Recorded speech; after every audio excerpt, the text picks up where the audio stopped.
So I just got out watching Joker, and the movie was insane. I did not expect a Joker standalone movie to hit me the way it did.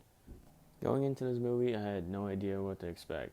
There were people who loved this movie, there were people who hated this movie, and then there were people who thought this movie was okay. And then there was also the fact that people said that this movie will influence violence in the real world, and that there are even credible threats made to various theaters. Everything about this movie was basically perfect. I loved every aspect of this movie, from the acting, the camera work, and even just the tone. And all this combined made for a dark and dirty 1970s Gotham City. And all this is elevated by Todd Phillips' direction and Joaquin Phoenix's performance as Joker.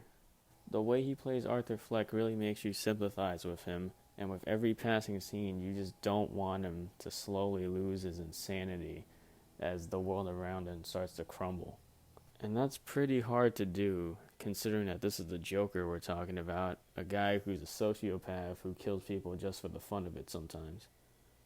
Like, we're talking about the guy who directed the Hangover trilogy, making this amazing, dark Joker film. Throughout this movie, there's themes that make you think about society today and even back then, and how we treat and see mentally unstable people in the real world. And the movie does this in a really real and gritty way. Now, people have said that there are comparisons to Taxi Driver and The King of Comedy. Now, I haven't seen The King of Comedy, but I have seen Taxi Driver and another King of Comedy. And I can say that there are comparisons to Taxi Driver just in the story beats, some of the shots, and just the overall tone of it. You could tell that Taxi Driver is probably the blueprint for this movie in the writing process. The way this movie, just like Taxi Driver, handles the violence is done in a very visceral way that feels very real and doesn't glorify it to be some kind of big, giant, blockbuster Hollywood movie. Aside from the violence, we got some intense and nail-biting scenes where it made for some of the most disturbing and iconic Joker moments that we've seen to date.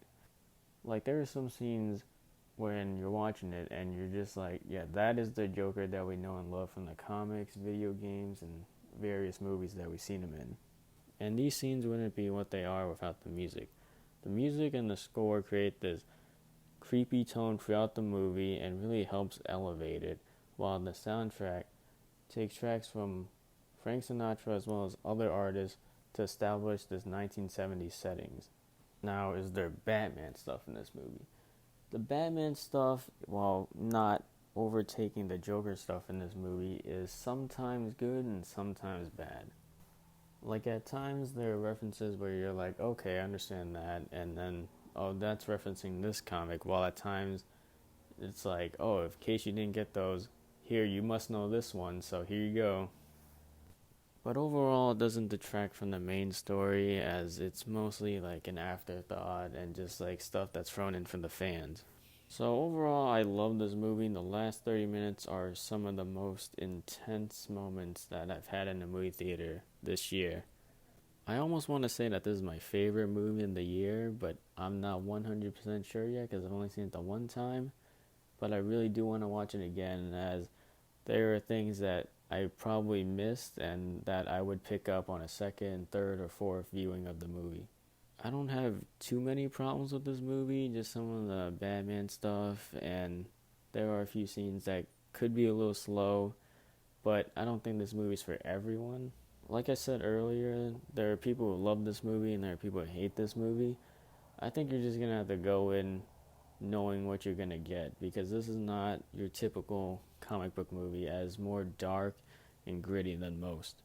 As for people who said that this movie is disturbing and violent, to me it's not that bad. Like, there are worse movies out there. Like, Logan has more violent scenes and Watchmen has more disturbing scenes.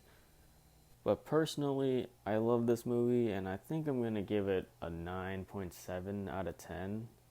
And those are my quick thoughts on Joker. If you guys seen it, let me know down in the comments below if you liked it, hated it, thought it was okay, and what did you like about it, what did you hate about it, and thanks for watching.